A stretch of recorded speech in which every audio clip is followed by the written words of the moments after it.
আলাইকুম অষ্টম শ্রেণীর প্রিয় শিক্ষার্থীরা, আজকে আমরা তোমাদের বিজ্ঞান বইয়ের নবম অধ্যায় বর্তনী ও জলবিদ্যুৎ এই অধ্যায় নিয়ে আলোচনা করব। তো আগের ভিডিওগুলোতে আমি বিজ্ঞান বিষয়ক আরো অনেক কিছু নিয়ে আলোচনা করেছি, তো যারা দেখোনি অবশ্যই দেখে আসবে।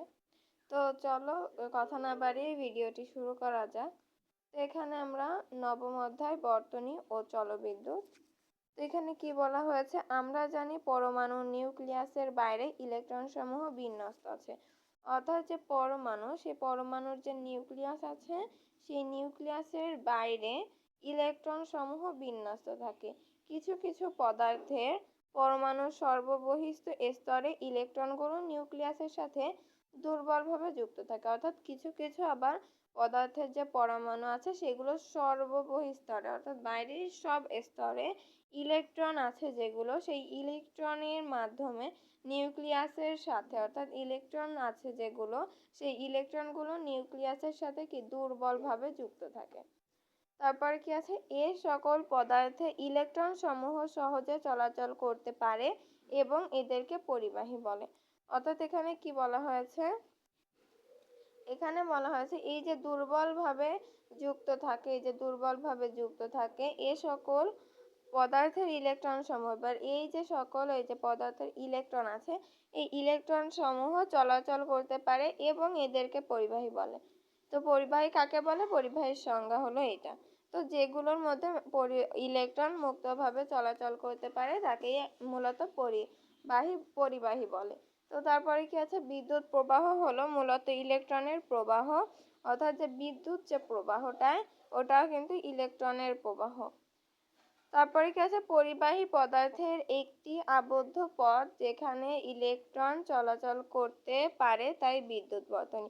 অর্থাৎ দেখো পরিবাহী পদার্থ, এটা ধরো একটা পরিবাহী পদার্থ, এটা তো এইটা কি হয়েছে, এটা একটি পদার্থের, এই পরিবাহী পদার্থ একটি আবদ্ধ পথ, অর্থাৎ এটা একটা পথ, এইটা একটা পথ, এই দুইটা আবদ্ধ পথ, এই দুইটা আবদ্ধ পথের ভিতরে কি আছে, এই পরিবাহী পদার্থটা আছে।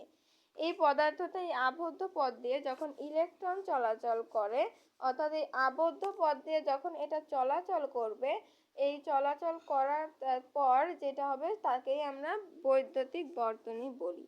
তারপরে কি, এই বর্তনীতে তড়িৎ যন্ত্র এবং তড়িৎ উপকরণ সমূহ মূলত দুই সংযুক্ত করা হয়। অর্থাৎ এটা দেখো আমরা কিন্তু এটা তোমাদের জাস্ট সাপোজ বুঝিয়েছি, আসলে কিন্তু এটা এমন ভাবে থাকে না, মানে এটা তো আমি একদম লাইন আকারে বুঝিয়েছি, কিন্তু অনেক সময় থাকে এইভাবে, এরকম থাকে, গোল আকারে থাকে, এটা জাস্ট তোমাদের বোঝার সুবিধার্থে একটা এক্সাম্পল দিলাম আর কি। তারপরে কি আছে এখানে, তারপরে যদি আমরা দেখি এখানে দুই ভাগে ভাগ করা যায় কিন্তু বলেছে, তো দুই ভাগে ভাগ করা যায়, একটা হলো শ্রেণী ও সমান্তরাল সংযোগ, অর্থাৎ একটা হলো শ্রেণী সংযোগ এবং আরেকটি হলো কি সমান্তরাল সংযোগ। তারপরে কি আছে, এখানে কিন্তু দেখি তিনটা ছবি দেওয়া আছে, এখানে তিনটা ছবি দেওয়া আছে, একটা হলো দেখা যাচ্ছে এককভাবে লাইট এবং আরেকটা দেখা যাচ্ছে তিনটা এবং আরেকটা কিন্তু একটু আর ভাবে দেওয়া আছে। তো চলো দেখি আমাদের নিচে কি বলা হয়েছে, একটি বর্তনীর উপাদানের মধ্য দিয়ে তড়িৎ প্রবাহের জন্য এর দুই প্রান্তের মধ্যে বিদ্যুৎ বা তড়িৎ বিভব পার্থক্য তৈরি হয়। অর্থাৎ একটি যে বর্তনী, সেই বর্তনীর উপাদানের মধ্য দিয়ে তড়িৎ প্রবাহের জন্য, অর্থাৎ একটি বর্তনীর মাধ্যমে যে মধ্য দিয়ে যে তড়িৎটা প্রবাহ হবে, সেই প্রবাহের দুই প্রান্তের মধ্যে বৈদ্যুতিক বা তড়িৎ বিভব পার্থক্য তৈরি করতে হয়। অর্থাৎ এই যে এক প্রান্তে কি বৈদ্যুতিক এবং আরেক প্রান্তে তড়িৎ বিভবের যে পার্থক্য আছে সেটা আমাদের পার্থক্য তৈরি করতে হবে। তারপরে যদি আমরা দেখি অধ্যায় শেষে কি জানবো তাই দেওয়া আছে। তো এখানে কি বলা হয়েছে, পাঠ 1 আছে তাই না, পাঠ 1, এই যে পাঠ 1, তারপরে তড়িৎ বিভব এবং তড়িৎ প্রবাহ, তাই না, এখানে এটা দেওয়া আছে। এবার তারপর কি দেওয়া আছে, আধুনিক ইলেকট্রন তত্ত্ব থেকে আমরা জানি প্রত্যেক ধাতব পদার্থের কিছু কিছু মুক্ত ইলেকট্রন থাকে যারা ওই পদার্থের মধ্যে মুক্তভাবে ঘুরে বেড়াতে পারে। যখন দুটি ভিন্ন ধাতব বস্তু তার দ্বারা সংযুক্ত করা হয় তখন একটি ধাতব বস্তু থেকে ঋণাত্মক আধানযুক্ত ইলেকট্রন ধাতব বস্তু প্রবাহিত হবে কি না তা নির্ভর করে ধাতব বস্তু দুইটির বৈদ্যুতিক অবস্থা এবং বৈশিষ্ট্যের উপর, যাকে আমরা বৈদ্যুতিক বিভব বলি।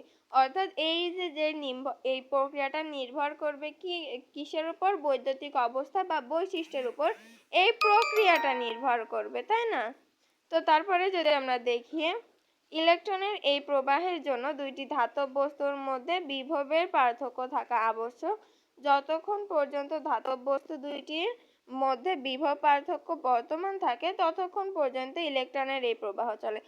অর্থাৎ যতক্ষণ না পর্যন্ত তোমার এই যে পার্থক্যটা দুই দিকে বর্তমান থাকে, অর্থাৎ দুই দিকে সমান না হয় এমন অবস্থায় থাকে, ততক্ষণ পর্যন্ত এই প্রবাহটা ইলেকট্রনের এই প্রবাহ চলতে থাকবে। অর্থাৎ যখন এটাও সমান হয়ে যাবে তখন এই চলাটা কি বন্ধ হয়ে যাবে। আর যখন এটা একটু ছোট এটা একটু বড় এরকম একটা পার্থক্য থাকবে, মানে এরকম ধরনের একটা পার্থক্য থাকবে, তখন কিন্তু তোমাদের এটা মানে ইলেকট্রনের এই প্রবাহটা চলতে থাকবে। তারপর কি আছে? আধানের প্রবাহকে আমরা বলি তড়িৎ প্রবাহ। অর্থাৎ যে আধান আছে, আধানের যে প্রবাহটা তাকে কিন্তু আমরা সংক্ষেপে তড়িৎ প্রবাহ বলি। তারপরে কি আছে? ধাতুতে ঋণাত্মক আধানযুক্ত ইলেকট্রনের প্রবাহের জন্যই তড়িৎ প্রবাহিত হয়। অর্থাৎ ধাতুতে ঋণাত্মক আধানযুক্ত যে ইলেকট্রন আছে সেটি প্রবাহিতর জন্য তড়িৎ প্রবাহিত হয়। তারপরে যদি আমরা দেখি, এখানে আমাদের আছে তড়িৎ প্রবাহ। তড়িৎ প্রবাহ কি এখানে আমরা কিন্তু তাই জানতে পারবো।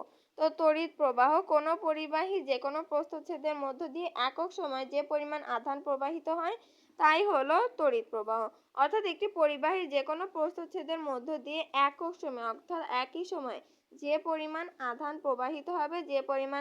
প্রবাহিত হবে তাই হলো তড়িৎ প্রবাহ। তারপরে যদি আমরা দেখি, প্রচলিত তড়িৎ প্রবাহের দিক ইলেকট্রনের প্রবাহের বিপরীত থাকে। অর্থাৎ প্রচলিত যে তড়িৎ প্রবাহটা আছে এই তড়িৎ প্রবাহের দিক ইলেকট্রনের প্রবাহের বিপরীত থাকে।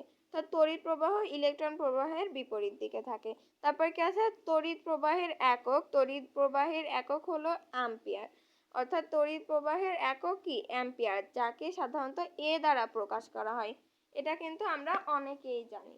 তারপরে কি আছে?